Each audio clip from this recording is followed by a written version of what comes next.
Bismillahirrahmanirrahim. I'm Dr. Akhtar working as chest and medical specialist in Burewala and Chichawatni. आज मैं एक बात कर रहा हूँ कि एज़मा को किस तरह कंट्रोल किया जा सकता है, कि या इस तरह हम कह सकते हैं कि एज़मा का एक मुस्तकिल हल है या एक मुस्तकिल इलाज है। क्योंकि एक आम आदमी समझता है और आम आदमी ये क्वेश्चन करता है कि एज़मा का कोई मुस्तकिल हल नहीं है। इस वजह से बहुत सारे लोग सारी उम्र सांस के मसले के साथ गुजार देते हैं और या वक्ती वो इलाज करते हैं कि इसका कोई हल तो है नहीं। उसके रिज़ल्ट में उनका जो एज़मा का मसला है वो इतना कॉम्प्लिकेट हो जाता है कि एक लिमिट आने पे वाकई उसका कोई हल नहीं रहता। वो मैं डिटेल में बात करूँगा। तो ये एक सीरीज़ है वीडियोज़ की जिसमें मैं समझाने की कोशिश करूँगा कि एज़मा को किस तरह से मुश्किल इसका इलाज किया जा सकता है। सबसे पहले समझने की कोशिश करेंगे कि जो सांस का मसला है ये होता क्यों है। अब सबसे इम्पॉर्टेंट बात है एक आम आदमी को समझने के लिए वो ये है कि जब हम सांस लेते हैं तो माहौल से हम ऑक्सीजन फेफड़ों में लेके जाते हैं और जो हमारे फेफड़े कार्बन डाइऑक्साइड एक फाजल मादा जो पैदा करते हैं उसको हम जब सांस बाहर निकालते हैं तो उसके ज़रिए उसको माहौल में छोड़ देते हैं। तो इसका बिल्कुल अपोजिट जो है वो दरख्त करते हैं, क्योंकि दरख्त ऑक्सीजन को पैदा करते हैं और कार्बन डाइऑक्साइड कंज्यूम करते हैं, जबकि हम उसका बिल्कुल उल्ट करते हैं। अब सांस क्यों चढ़ता है? अब सांस उस वक्त चढ़ता है, इसमें जो बेसिक मैकेनिज़्म है वो ये है कि जब हमारे जिस्म में ऑक्सीजन की कमी हो जाए या कार्बन डाइऑक्साइड की ज़्यादती हो जाए।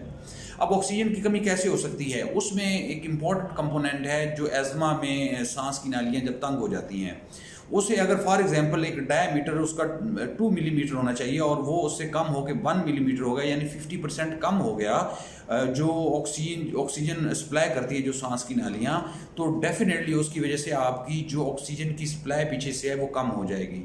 जब वो कम हो जाएगी उसकी वजह से जो सिस्टम है, जो लंग्स का सिस्टम है, वो कहीं ना कहीं ऑक्सीजन को पूरी करने की कोशिश करेगा जो अल्लाह ताला ने बनाया है। तो उसमें वो क्या होता है कि सांस चढ़ने की या सांस फूलने की बंदे एक पेशेंट है उसको फीलिंग आती है कि मुझे इस तरह सांस चढ़ा हुआ है। तो उसमें कहीं ना कहीं बेसिक मैकेनिज्म क्या है वो ये है कि ऑक्सीजन की आपके जिस्म में कमी हो गई है, जिसको पूरा करने के लिए जो आपके लंग्स हैं और आपका जो पूरा सिस्टम है उस पर लग गया कि कहीं ना कहीं उसको पूरा किया जाए। तो अब इसमें अगली बात जो है, अब ये तो इसकी बेसिक वजह थी और दूसरी वजह जो है वो कार्बन डाइऑक्साइड की है। बिल्कुल उसके अपोजिट, अगर इस सांस के मसले को शुरुआत में ऑक्सीजन की कमी होती है, लेकिन एक जब बड़े लंबे अरसे तक इसको ऐसे ही रखा जाए तो फिर जिस्म में कार्बन डाइऑक्साइड का लेवल बढ़ना शुरू हो जाता है, जो एक फाजल मादा हमारे जिस्म में पैदा होता है। जब उसका लेवल बढ़ता है तो उसकी वजह से भी सांस तेज़ी से लेना पड़ता है। क्यों? कि उस जो फाजल मादा जो कार्बन डाइऑक्साइड है उसको जिस्म से खारिज करना है, तो उसके लिए डेफिनेटली आपको ज़ोर ज़ोर से सांस बार बार लेंगे तो उससे एक आपका जिस्म एक लेवल नॉर्मल होगा।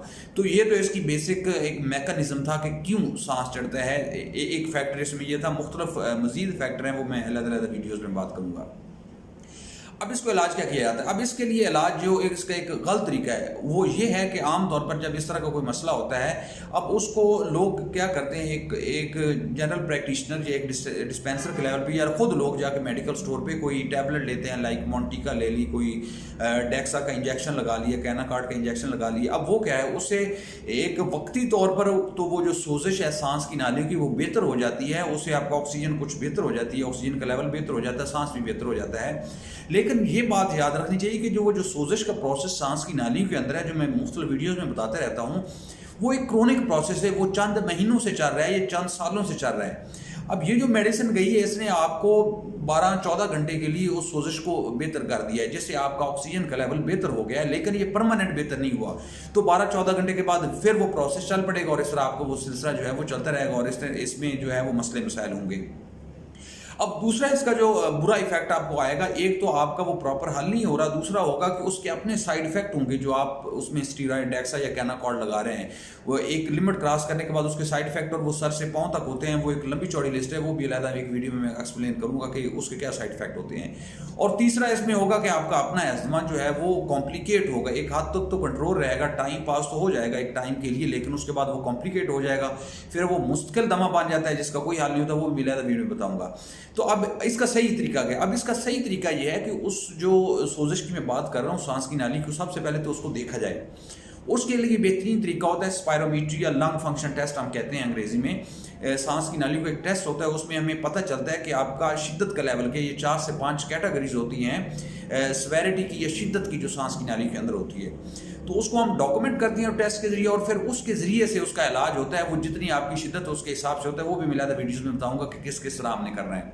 तो ये इसका एक प्रॉपर तरीका है, अगर आप इसको प्रॉपर फॉलो करें तो इस तरीके से आपकी डिजीज़ भी कॉम्प्लिकेट नहीं होती, और इससे आपका जो एस्थमा है वो भी काफ़ी हद तक सेटल रहता है, और आपको सांस का मसला भी नहीं होता है।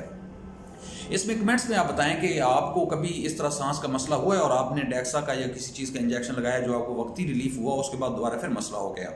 इसके अलावा अगर और कोई क्वेश्चन है तो मोस्ट वेलकम, आप नीचे कमेंट्स में लिखें, मैं कोशिश करूंगा कि आपको उसका रिप्लाई करूं। अल्लाह ताला आपका और आपके घर वालों का आमीन। अल्लाह हाफिज़।